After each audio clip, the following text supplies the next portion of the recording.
YouTube, we are back with another video. Today we're going to be making Philly cheesesteaks for my family tonight. As you all can see, I'm cutting up my red peppers, and I already cut up my green bell peppers. I like to just have these already cut up in advance and everything to the side. You can also use yellow or orange peppers, it's just to your liking. So right here, we're now just cutting up our sweet yellow onion. That's very optional. It's up to you if you would like it. I'm gonna make my sauce now on the side that I like to put on my Philly cheesesteak. So we're gonna put some mayo in there, a little bit of Worcestershire sauce, some garlic minced, and then we're gonna add a little bit of sugar just to balance it out, some ketchup, and you can add just whatever to your liking. Make sure you tasting it. Some Lori seasoning salt. And then we're going to add some black pepper. And then we're going to whisk this up. It tasted perfectly fine for me. But if you would like to go back in and add some more sugar or a little bit more ketchup, you can as well. We are now sauteing our veggies. So we're just going to add some Worcestershire sauce. We're going to add a little bit of seasoning salt. And then we're going to add some minced garlic. I did let my veggies cook a little bit before I added this. And then I seasoned them up. You can also season it whatever you want to your liking. So I'm just going to stir this up and cook it down. And saute it really good so there's just a little bit of brown and caramelized to my liking.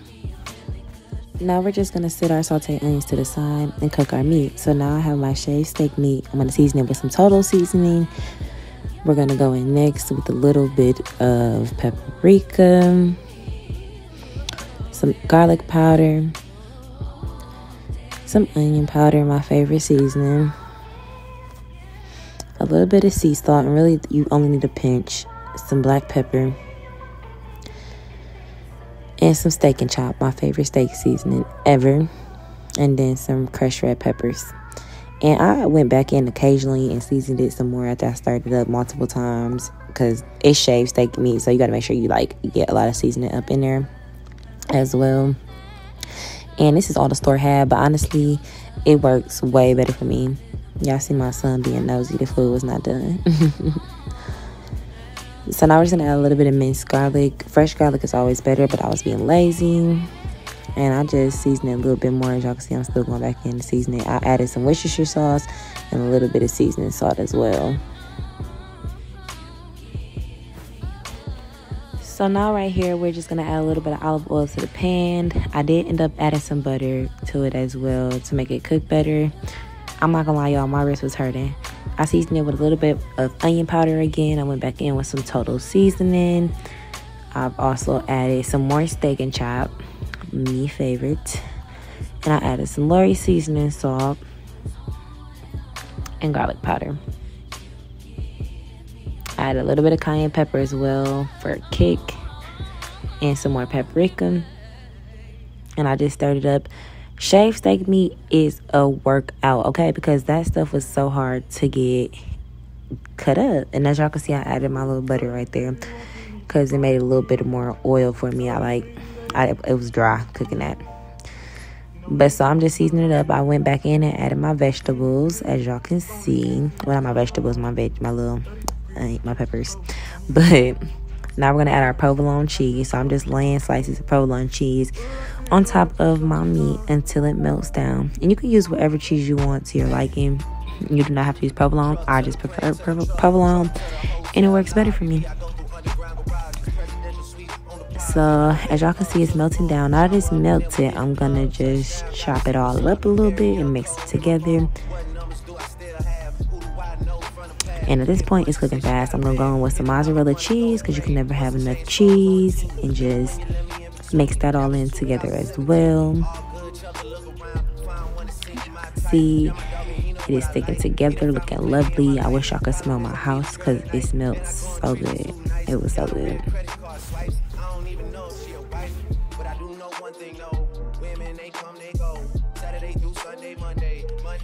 So now we're gonna butter our bread. So I'm just gonna add some mayo on both sides of the bread and spread it out.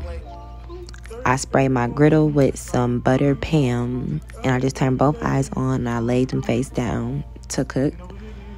And I was pressing them in as I went. To me, it makes the inside of the bread softer. Tastes good. I don't know, it's just yummy. This is why I do it. As y'all can see, it cooks pretty fast, so you have to check on it periodically. Now we're gonna add my special sauce on both sides. And I put that on all of the little Philly cheeses. So now we're just gonna prep them, put the Philly cheesesteak onto them, and, you know, put a little bit of mozzarella cheese on top and just smash those buddies in together. As y'all can see, it came out amazing. That's kind of fast. I was going fast, but this is a better clip because look at that. Look at that, y'all. It was so good. My bread was falling apart. I had a lot of meat in that. I was being fat, but it was so good. Like, I highly recommend y'all try these. Like, honestly, a 10 out of 10. My son loved it. And if you know my son, he never eats. He said, good. But yes, this is literally my first time making Philly cheese with shaved steak meat, and it was amazing. So overall, this was the finished product. I made some homemade fries as well. And I literally fed a family of 6, and they loved it. It was wonderful. Thank you guys for watching. I hope you try this recipe. Let me know if you like it. Comment, like, and subscribe.